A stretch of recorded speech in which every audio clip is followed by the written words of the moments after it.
A major thing at the heart of Lifehope is that it is a training centre. Probably everybody that comes here does some training, so it's a place that people can learn as well as serve. I think everybody comes already with some skill of their own, but often the people that come to Lifehope, they don't know it yet. So we give them kinds of basics, and then they can discover in that way what they're good at and also what they're not good at. Toolkit is our name for what usually is a 3-week initial training for people who come and join us. So it starts off with 1 week of classroom sessions and discussions and lectures and things that you do in a group. And it's just starting off with basic evangelism and mission skills. The second week of that program is something we call Adventure Week. We are going to Adventure Week. We're going to go hike for 7 hours. Oh, yes. So excited. Boom, you drop everything. Come out of the circle. You've got You come to next one.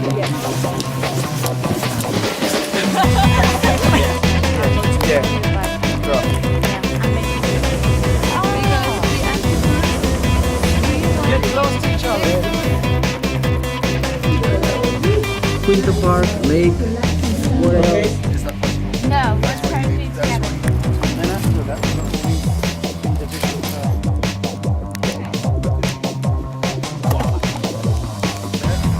Present location in Bobowen, and we're renamed. So if you like the outdoors, this is great for you. If you hate it, then this is also great for you. And then in the third week, that's kind of finishing off with the skills that they need to go out into the community with. So everybody that would join the GA program eventually will end up on what we call a community team. When we place you in your teams, you will be placed in the community with the local church.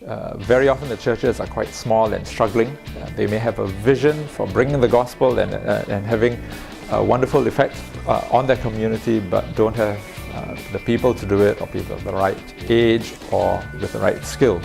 And you will be working with them in their mission, in what they want to do, to build up the church, so that as a result of your presence there, the programs that they've planned, the people that they want to reach out to will actually be able to go ahead.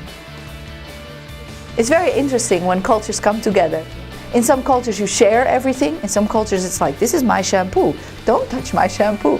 The way that people keep time or not keep time. Very often with a team of 5, you may have 5 different nationalities. You will bring from your own background both your strengths and your weaknesses, and maybe things which are just neutral, but because of the differences could cause problems. Maybe you are very accustomed to eating a lot of times potatoes, and then somebody in your team is from Asia and they eat everyday rice. Even for breakfast they can eat rice. It makes you learn more about your own culture and about who you are and what is important for you, and letting go of those things sometimes as well. We also want to give people special skills that join us, and of course if you have learned some special skills you want to use them in reaching out to people who are passing on the street. We really like teaching dramas that you don't need to speak a lot with, because your body is like the language you can speak with, and even if you are on the street and you have no microphone, it's very nice to see something and still get the message. On open air, it's a fantastic opportunity to meet public at large, and public who can behave as they want to behave, and it's great fun.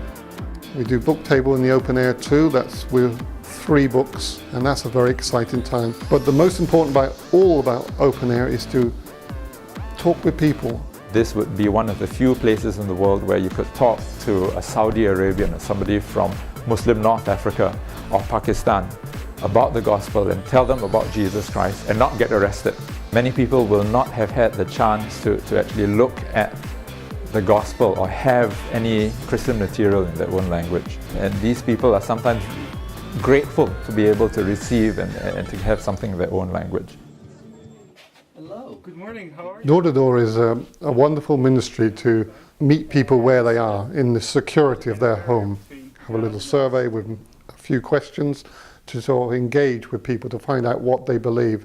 Because the other benefit of door-to-door is that we can help the church to connect with their community. Here we're based just 7 miles from Birmingham. Birmingham has 1 million people living, big city, and you will find people from every country in the world. I can have a conversation with a man from Pakistan, I can have a conversation with a man from Nigeria, and I can bump into a man from China, I can bump into a man from Poland, etc, etc, etc. So in my hour out, I could talk to maybe 4, 5, 6 different nations. So is England a mission field? Well, Jesus said go to all the world and preach the gospel. Well, to me, I bump into all the world where I am. As people, we are created to be in a relationship with our Creator. And I really see here in the UK that people are hungry for that relationship, are hungry to fit somewhere. They miss that, and we have that to offer. We have God to offer. We have a relationship with Jesus that they can have, and we want to give that to them. And we need more people here in the UK as well to help us share that their Creator wants a relationship with them and wants to fulfill that need.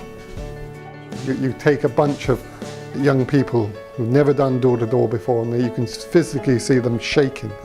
And you take them out door-to-door and they come back thoroughly excited. And so the next week you go to meet them, they're organised a door-to-door, they're ready to go door-to-door, and they want to go door-to-door. To see that transformation of people who are quiet and not confident, see that transformation of really people who are confident that God is at work in their lives and they can do this work that God has called them to do.